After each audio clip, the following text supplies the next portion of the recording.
আরে আরে কত বড় মরক রে বাবা! এই মরকটা যদি আমি শিয়াল ভাই ধরে যদি খেতে পারতাম তাহলে তো অনেক মজা হতো। এই মরক, তোকে আজকে আমি ধরে খাবো।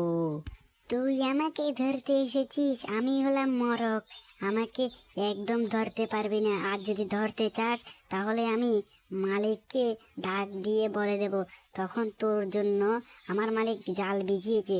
আমার মালিক জালে তুই ধরা পড়ে যাবি, বুঝলি? শিয়াল আর শিয়াল, হ্যাঁ হ্যাঁ, আমার মালিক কম না। তোকে এখনো বলছি তুই এখান থেকে পালিয়ে যা।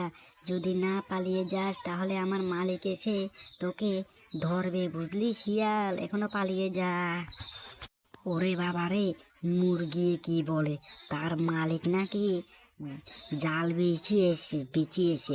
তার আগে আমি, বাবারা বাবা, আমি তাড়াতাড়ি পালিয়ে যাই, না হলে তার মালিকের কাছে যদি আমি ধরা পড়ে যাই তাহলে তার মালিক আমার 12টা বাজিয়ে দেবে। 12টা বাজিয়ে দিলে তো মহা বিপদ হবে। আমি পালিয়ে যাই বলছি।